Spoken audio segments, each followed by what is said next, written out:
ठीक है। ट्रंप ये ना समझें कि जो उनका अमेरिकन सिस्टम है वो फूल प्रूफ है, वो उनको बचा के रख सकता है। जो टारगेट किलिंग की थी वहां ईरान में, जाहिर सी बात है मोसाद ने की थी, अमेरिका की मदद से की थी। और ये जो इन्होंने यहाँ रशिया में किया है, इसमें पूरा पूरा हाथ अमेरिका का है। और रशिया जो है इसको, Russia will not take it, you know, like sitting duck. Russia इसका जवाब देगा, बेतहाशा नाप तोल की जाएगी। दोनों साइड्स अपने प्रोज एंड कॉन्स देखेंगे, क्योंकि ये कहना आसान है, it is easier said than done, कि थर्ड वर्ल्ड वॉर शुरू हो गई है या होने वाली है, हो जाएगी। ये तो कभी भी हो सकती है।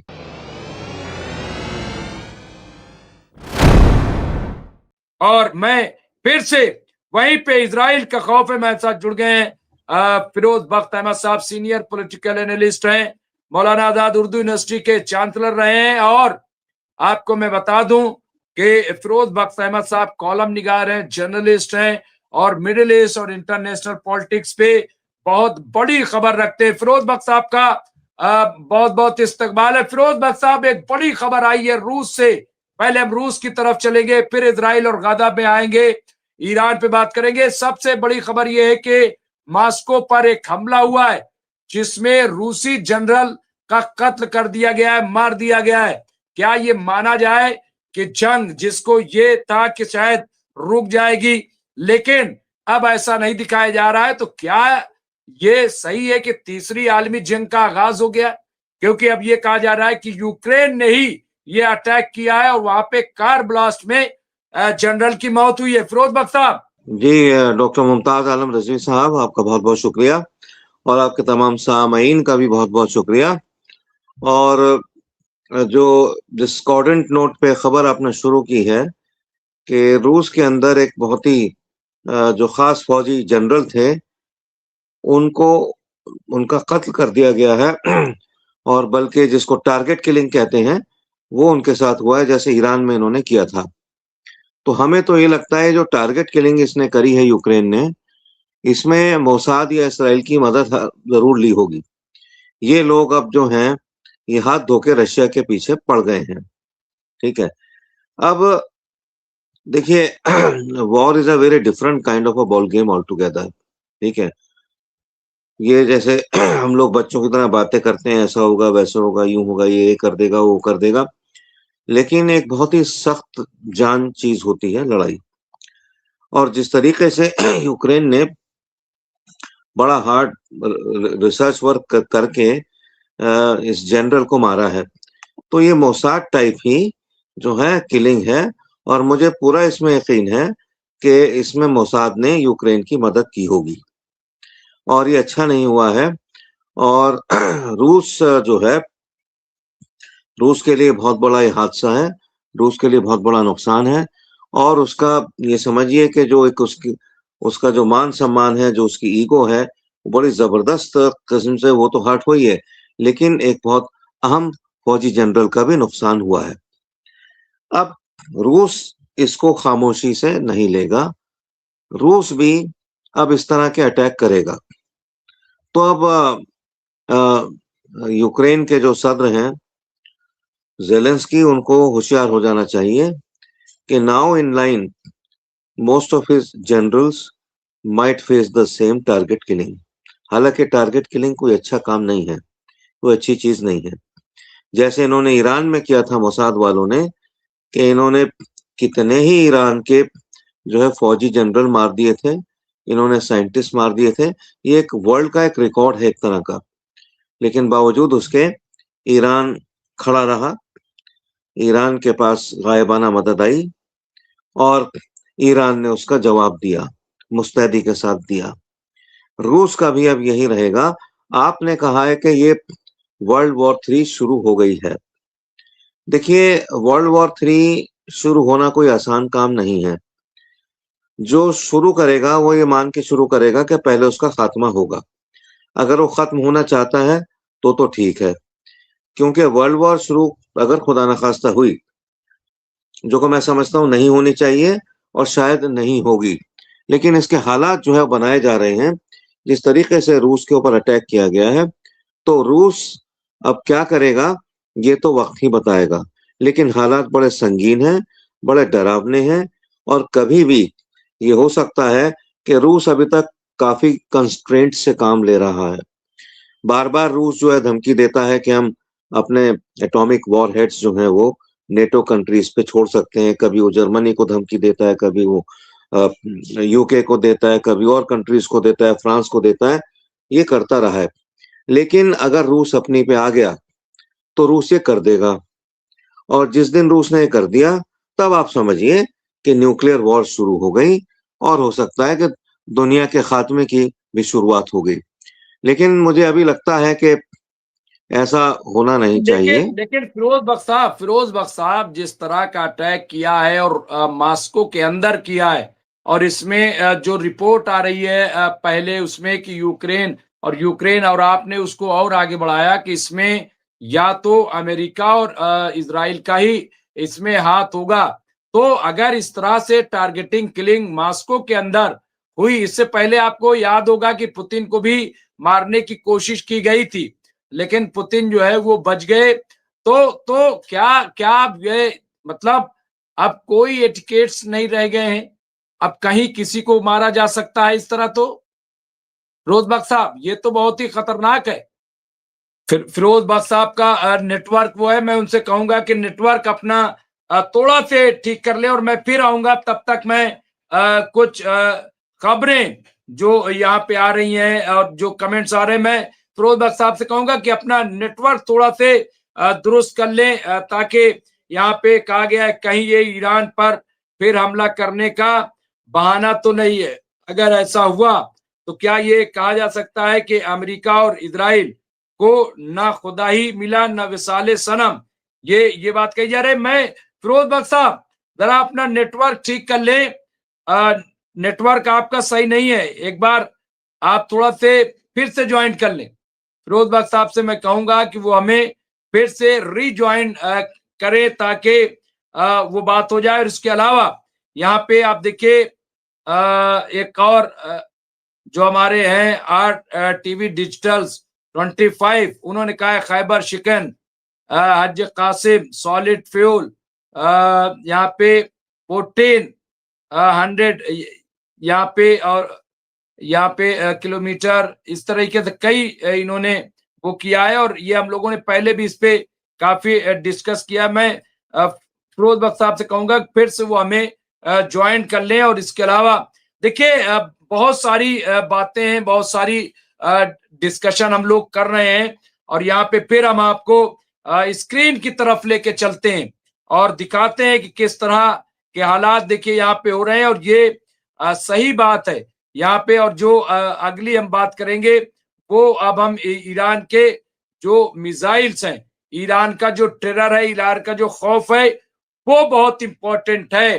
क्योंकि आप देखिए कि ईरान से डर है, और ये हमला देखिए, अगर हमला इनको करना होता, हमला करने की सलाहियत होती, तो अब तक ईरान पे अटैक हो गया होता। फिरोज बख्श साहब ये जो बात आ रही है, पहले तो आप अपना कंटिन्यू कर लें जो बात कह रहे थे, जो हमने कहा था कि ये तो बहुत ही डेंजरस है कि जो क्योंकि जंग में ये कहा गया था जो मेन लीडर है कम से कम उनको टारगेट नहीं किया जाएगा, लेकिन ये तो खतरा रोज बरोज बढ़ता जा रहा है। Doctor Mumtaz Alam, you have to bear with the poor quality of networking in my area. तो कोशिश करता हूँ जैसे भी है, इसमें मैं इसको बेहतर नहीं कर सकता, ये तो सब ऑटोमेटिक ऑलरेडी कनेक्टेड होता है। तो अगर मेरी आवाज पहुंच रही है तो बहुत बेहतर है, नहीं तो अच्छी आ रही है, अच्छी आ रही है, अच्छी आ रही है, जी जी अच्छी आ रही है। ठीक है, शुक्रिया बहुत बहुत, शुक्रिया बहुत बहुत। देखिए ये जो सिलसिला इन्होंने ईरान में किया था, और उससे पहले इन्होंने इसी किस्म की जो चीज है वो लेबनान में भी करी थी, ठीक है, और सीरिया में भी कुछ इस तरह का तजर्बा किया था। तो मेरा तो पूरा जो ख्याल है वो ये है कि अमेरिका और यूक्रेन और उसके बाद अब इसराइल भी उस सेक्टर में है, ये सेम है, यानी ये क्या बोलते हैं उसको, birds of the same feather flock together. ये सारे एक ही मतलब सोच के लोग हैं। तो इन्होंने मतलब जो टारगेट किलिंग की थी वहां ईरान में, जाहिर सी बात है मोसाद ने की थी, अमेरिका की मदद से की थी। और ये जो इन्होंने यहाँ रशिया में किया है, इसमें पूरा पूरा हाथ अमेरिका का है। और रशिया जो है इसको, Russia will not take it, you know, like sitting duck.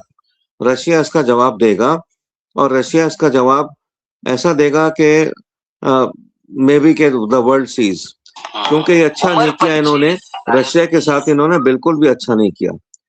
और पुतिन के साथ इस तरह की हरकत करना, मैं समझता हूँ वो इसी तरह से है जैसे एक जख्मी शेर को जो है वो आप चैलेंज कर दें और आखिरी अपनी छलांग लगाए। खैर, पुतिन साहब जो हैं उनको छेड़ दिया गया है। अब हमारा ख्याल है कि ये छोड़ेंगे नहीं यूक्रेन। क्या ये अब हो सकता है अपना हाथ ये रशिया पे भी, उस पे, यूएसए पे भी अब मारे। तो ये बहुत गलत बात हो गई है। ये एक तरह से शुरुआत हो फिरोज बख्श सकती है साहब, थर्ड वर्ल्ड वॉर बहुत की। इंपॉर्टेंट बात आप कह रहे हैं। फिरोज बख्श साहब, बहुत इंपॉर्टेंट बात आप कह रहे हैं कि क्या आपका इशारा ये है कि वॉशिंगटन भी अब निशाना हो सकता है? क्या ये माना जाए कि वॉर जो है वो अमेरिका के अंदर दाखिल हो सकती है? ये क्योंकि क्योंकि मास्को के अंदर ये हुआ है।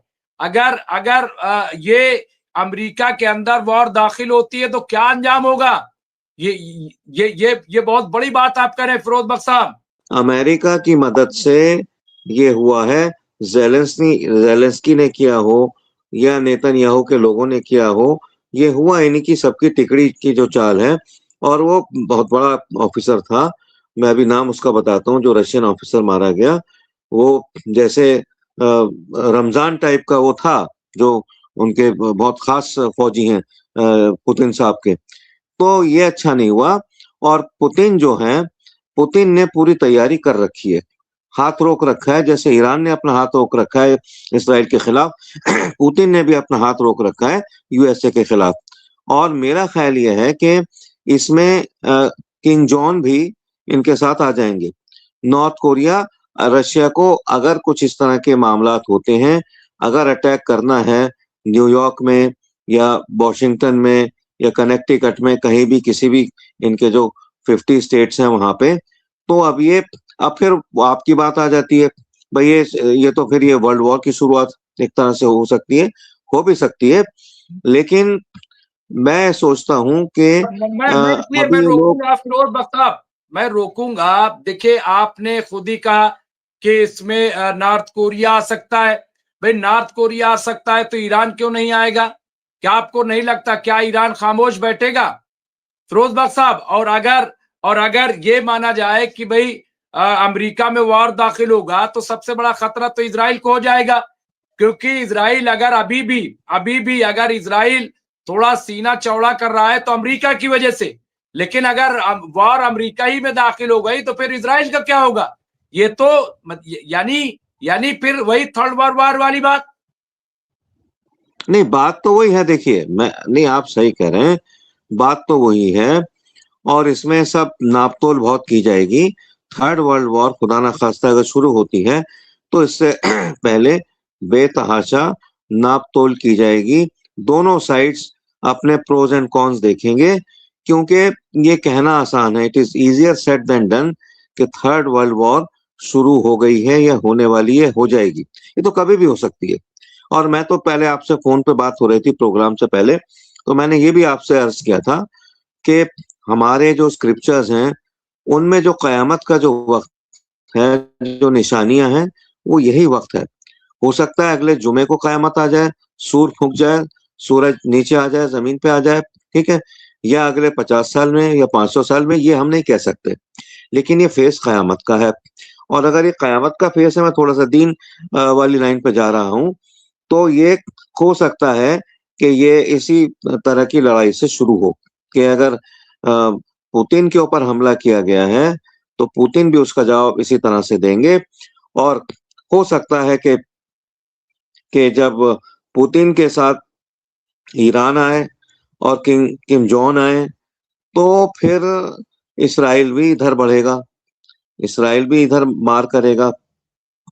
तो अब ये कुछ पता नहीं है ये सब अगर कुछ होगा तो बड़ी कैलकुलेशंस के बाद होगा, लेकिन मेरा ख्याल है अभी इतना आसान नहीं है वर्ल्ड वॉर के अंदर जाना, वर्ल्ड वॉर 3 शुरू करना, क्योंकि 2 सबक जो है दुनिया को मिल चुके हैं वर्ल्ड वॉर से कि कितना वहां नुकसान हुआ था।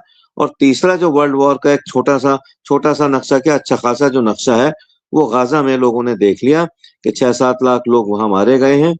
तो वर्ल्ड वॉर जो है, अब ये डिपेंड करता है ये एक कितने लोग बड़ी मरने बात को कही है तैयार हैं। फिरोज बख्त साहब, यहाँ पे जो तबरेज आलम सिद्दीकी हैं, बहुत सीनियर हैं, मोस्ट सीनियर, और हमेशा हमसे जुड़े रहते, एक एक चीजों पे नजर रख रहे हैं। इन्होंने एक बहुत बड़ी बात कह दी है फिरोज बख्त साहब। इन्होंने लिखा है कि अमेरिका रूस के जनरल को जनरल कासिम सुलेमानी समझने की गलती कर बैठा है। ये बहुत बड़ी बात इन्होंने कही है, इसको रिलेट किया है, यानी ये ईरान नहीं है, ये रूस है, और इसका जवाब, इसका मतलब ये है कि मिलेगा। फिरोज बख्त साहब, जी जी, देखिए ऐसा है, इसका जवाब मिलेगा।